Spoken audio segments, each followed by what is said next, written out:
आज आपण पाहणार आहोत इन्स्टंट मिनी समोसा कसं बनवायचं। क्रिस्पी, टेस्टीदार आणि करायलाही अगदी सोपी आहे।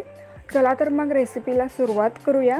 तर इथे हे पॅनमध्ये 1 चमचाभर तेल घ्यायचं आहे। तेल गरम झालं की यामध्ये बारीक चिरलेलं आलं लसूण घालूयात। आलं लसूण पेस्ट घातलं तरीही चालेल। आता आलं लसूण थोड्या वेळ परतून घेऊयात। याला लालसर होईपर्यंतही परतायचं नाही, अगदी मिनिटभरच मीडियम फ्लेमवरती आपण हे परतून घेऊयात। तर इथे हे आलं लसूण थोड्या वेळ परतून घेतलेले आहे। याचा कलर थोडासाही चेंज झालेला नाही। तर आता यामध्ये आपण बारीक चिरलेला कांदा आणि बारीक चिरलेली हिरवी मिरची घालूयात आणि 2 मिनिटे मीडियम फ्लेमवरती आपण हे परतून घेऊयात। तर इथे हे कांदा थोड्या वेळ परतून झालेला आहे। तर आता यामध्ये आपण धने जिरे पूड घालूयात आणि थोडंसं हळद।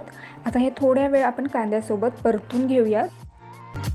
आता यामध्ये मॅश केलेले बटाटे घालूयात। तर इथे मी 2 ते 3 मीडियम साईजचे बटाटे उकडून मॅश करून घेतले होते। आता हे यामध्ये घालून या मसाल्यासोबत आपण थोड्या वेळ हे बटाटे व्यवस्थित असं परतून घेऊयात। साधारण 1.5 कप मॅश केलेले बटाटे आहेत।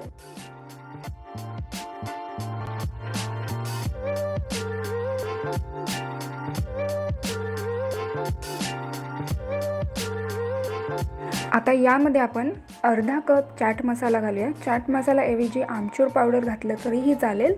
आता यामध्ये आपल्याला 1 चमचा चिली फ्लेक्स घालायचा आहे। आता यामध्ये मी 2 ते 3 चमचे टोमॅटो सॉस घातले आहे। टोमॅटो सॉसमुळे या समोशाला खूप छान असं फ्लेवर येतं। टोमॅटो सॉस हे ऑप्शनल आहे, नाही घातलं तरीही चालेल। तर आता आपण हे व्यवस्थित असं मिक्स करून घेऊयात। यामध्ये चवीनुसार मीठ घालायचं आहे। तर इथे हे समोशाचं स्टफिंग किंवा सारण तयार आहे। तर आता आपण हे बाजूला ठेवूया आणि समोशासाठी आपण आता पीठ मळून घेऊया। तर इथे एक बोल घ्यायचं आहे। आता यामध्ये स्वच्छ चाळलेला मैदा घेऊयात। 1 कपभर इथे मी मैदा घेतले आहे। यामध्ये चवीनुसार मीठ घालूयात। आता यामध्ये 1 टेबलस्पून यामध्ये तेल घालायचं आहे। आता हे व्यवस्थितरित्या मिक्स करून घेऊयात। यामध्ये ओवा पण घालायचा आहे। तेल हे पिठाला व्यवस्थित असं लावलं गेलं पाहिजे, यामुळे हे समोसे क्रिस्पी आणि खुसखुशीत होतात। तर इथे हे पीठ आणि तेल व्यवस्थित असं मिक्स करून घेतले आहे। तर इथे हे पीठ असं धरलं तर याचं बाइंडिंग होत आहे, म्हणजे यामध्ये हवं तेवढं तेल यामध्ये टाकलं गेलेलं आहे आणि व्यवस्थितरित्या मिक्सही करण्यात आलेलं आहे। तर आता यामध्ये आपण थोडं थोडं पाणी घालून याचं पीठ मळून घेऊयात। तर इथे हे पीठ मळण्यासाठी पाव कप पाण्याचा मी वापर केले आहे। मेजरमेंटचं कप नसेल तर एखाद्या वाटीतला सेट करून तुम्ही त्याप्रमाणे यामध्ये इन्ग्रेडियंट्स टाकू शकता। तर इथे मी हे पीठ मळून घेतले आहे। जास्त असं सैलसरही नाही आणि घट्टही नाही। पीठ जास्त सैलसर मळलं गेलं तर समोसे एकदम तेलकट होतात, त्यामुळे आपल्याला हे पीठ थोडंसं घट्टच मळून घ्यायला पाहिजे। आपण चपातीसाठी जसं पीठ मळतो त्यापेक्षाही थोडंसं घट्ट आपल्याला हे समोशासाठी पीठ मळावं लागतं। तर इथे हे पीठ मळून झालेलं आहे। तर यावरती झाकण ठेवून 10 ते 15 मिनिटे आपण हे बाजूला ठेवूयात। तर इथे हे 15 मिनिटे झालेले आहे। पीठ छान असं भिजलं गेलेलं आहे। 1 कप मैद्यामध्ये 2 ते 3 पोळ्या बनवू शकतात। तर आता आपण एक पिठाचा गोळा घेऊयात आणि याला छान असं गोल आकार द्यायचा आहे आणि याला थोडंसं पीठ लावून याची पोळी लाटून घेऊयात। आपल्याला ही पोळी एकदम पातळ न लाटता चपातीला आपण जसे लाटतो त्याच थिकनेसमध्ये आपल्याला ही पोळी सर्व बाजूने एकसारखी लाटून घ्यायची आहे। तर इथे हे पोळी लाटून झालेली आहे। तर आता आपण एका कटरने याचे 4 भाग करून घेऊयात। आपण जे समोशासाठी बटाट्याचं स्टफिंग बनवलेलं आहे ते चमचाभर आपण यामध्ये ठेवूयात आणि याला अशा प्रकारे ट्रायंगलचा शेप देऊयात। आता हे डोला फोल्ड करून आपल्याला हे स्टफिंग कव्हर करून घ्यायचं आहे। या एजेसला थोडंसं पाणी लावून आपल्याला हे समोसा पूर्णपणे सील करून घ्यायचं आहे, म्हणजे हे परत यातलं जे स्टफिंग आहे ते बाहेर येणार नाही। अशा प्रकारे एजेसला थोडं थोडं पाणी लावून आपण हे समोसा सील करून घेऊयात।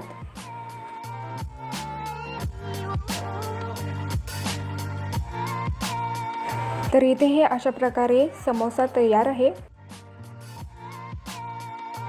याच प्रोसेसने आपण सर्व समोसे बनवून घेऊयात। पहिले आपण या डोच्या एजेसला थोडंसं पाणी लावून घेऊयात, म्हणजे हे समोसा पूर्णपणे सील होईल आणि तळताना मात्र यातलं स्टफिंग बाहेर येणार नाही। तर या स्टफिंगला ट्रायंगलचा शेप द्यायचा आहे आणि डोला फोल्ड करून एजेस पूर्णपणे पाणी लावून सील करून घ्यायचं आहे।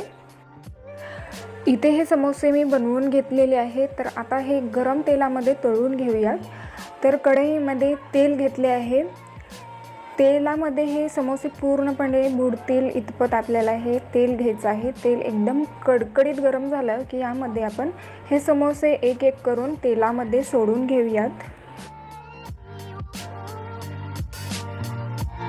आता हे समोसे दोन्ही बाजूने मीडियम फ्लेमवरती खरपूस तळून घेऊयात। तर इथे हे 2 ते 3 मिनिटे मीडियम फ्लेमवरती हे समोसे दोन्ही बाजूनी खरपूस तळून घेतलेले आहे। तर आता हे एका प्लेटमध्ये काढून घेऊयात।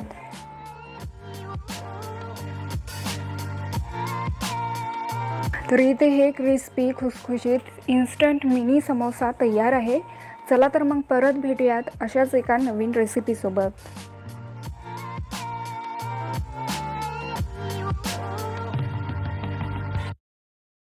ब्रेड भजी किंवा ब्रेड पकोडा कसं बनवायचं याची रेसिपी दाखवणार आहे। चला तर मग रेसिपीला सुरुवात करूया। तर पहिले आपण भजीसाठी स्टफिंग बनवून घेऊयात। इथे मी गॅसवरती एक कढई ठेवली आहे। यामध्ये 1 चमचा तेल घालूया।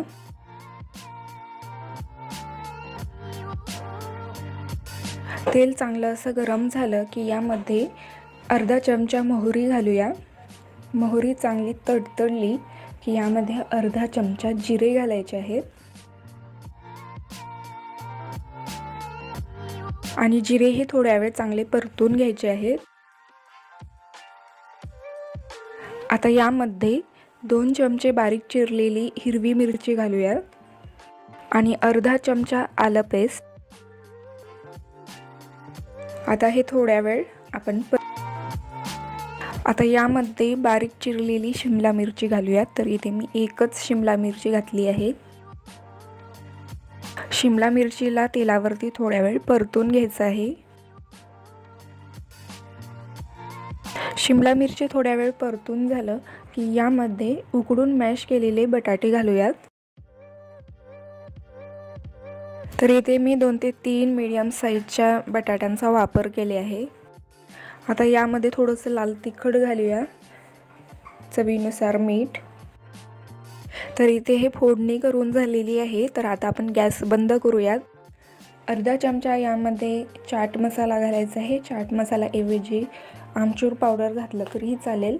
आता यामध्ये बारीक चिरलेली कोथिंबीर घालूया आणि हे सर्व व्यवस्थितरित्या मिक्स करून घेऊयात। तर इथे हे मिश्रण चांगलं असं एकजीव झालेलं आहे। आता या मिश्रणाला थोड्या वेळ थंड होऊ देऊयात। आता यामध्ये कांदा घालूयात। तर इथे मी एक कांदा बारीक चिरून घेतले आहे। यामध्ये आता व्यवस्थित असं मिक्स करून घेऊयात। तर इथे हे सर्व व्यवस्थित असं मिक्स करून झालेलं आहे। अशा प्रकारे इथे हे ब्रेडसाठी स्टफिंग तयार आहे। आता आपण याला थोड्या वेळ थंड होऊ देऊयात। तर इथे हे थोड्या वेळ थंड होत आहे, तोपर्यंत आपण भजीसाठी बॅटर बनवून घेऊयात। बॅटरसाठी इथे मी 1 कप बेसन घेतले आहे। अर्धा चमचा यामध्ये ओवा घालूयात।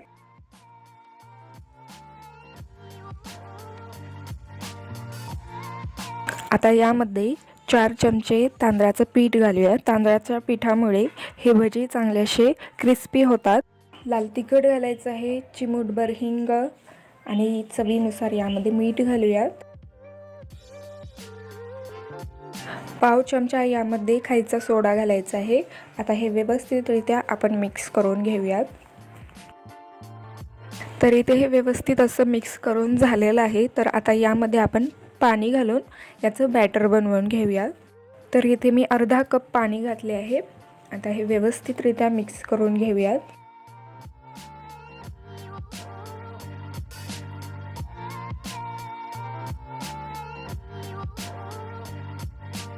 तर इथे हे मला बॅटर थोडंसं घट्ट वाटत आहे, म्हणून यामध्ये परत एकदा मी अर्धा कप पाणी घातले आहे. याला व्यवस्थित असं मिक्स करून याचं स्मूथ असं बॅटर बनवून घेऊयात. आपण भजीसाठी जसं बॅटर बनवतो त्यापेक्षाही पातळ असं आपल्याला हे या ब्रेड भजीसाठी बॅटर बनवून घ्यायचं आहे. इथे मी हे बॅटर बनवण्यासाठी 1 कप बेसन आणि 1 कप पाण्याचा वापर केले आहे. जेवढं बेसन घ्यायचं आहे तेवढंच पाणी घेऊन आपल्याला हे बॅटर बनवून घ्यायचं आहे. अशा प्रकारे आपल्याला हे भजीपेक्षाही पातळ असं हे बॅटर बनवून घ्यायचं आहे. तर इथे मी ब्रेडचे काही स्लाइस घेतले आहे. सँडविच ब्रेड इथे मी वापरलेला आहे. तर ब्रेडला एक चमचाभर यावरती ग्रीन चिली सॉस घालूयात आणि हे व्यवस्थित असं या ब्रेडला लावून घेऊयात.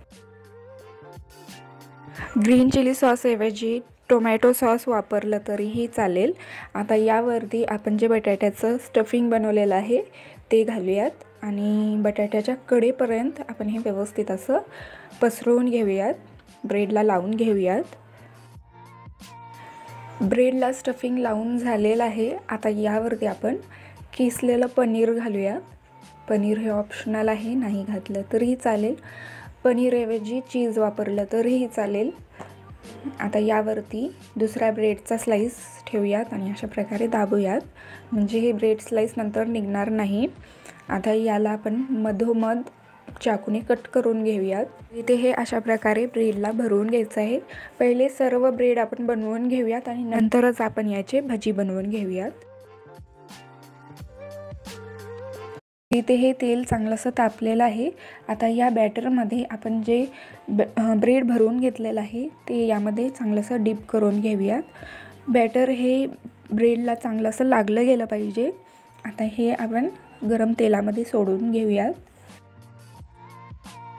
याच प्रकारे दुसरा अजून एक ब्रेड स्लाइस आपण या तेलामध्ये सोडून घेऊयात आणि गॅसला हाय फ्लेमवरती ठेवून आपण हे भजी तळून घेऊयात. ब्रेडची एक बाजू तळली गेलेली आहे. तर आता आपण हे ब्रेड पलटवून घेऊयात.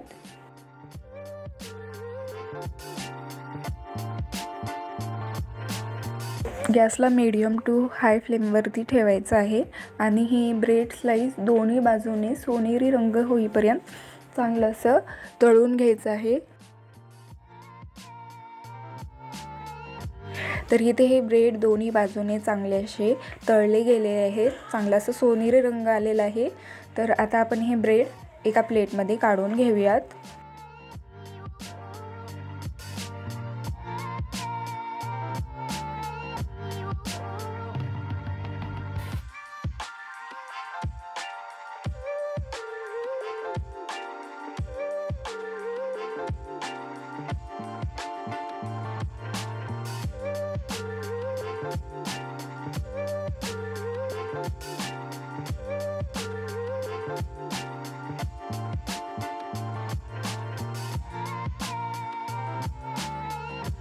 याच प्रोसेसने आपण बाकीचे हे ब्रेड स्लाइस अशाच प्रकारे तळून घेऊयात. तर हे ब्रेड भजी गरमागरमच छान लागतात. थंड झाले की याची चव थोडीशी उतरते. तर इथे हे अशा प्रकारे ब्रेड भजी किंवा ब्रेड पकोडा तयार आहे. टोमॅटो सॉससोबत गरमागरम सर्व करा. चला तर मग परत भेटूयात अशाच एका नवीन रेसिपीसोबत.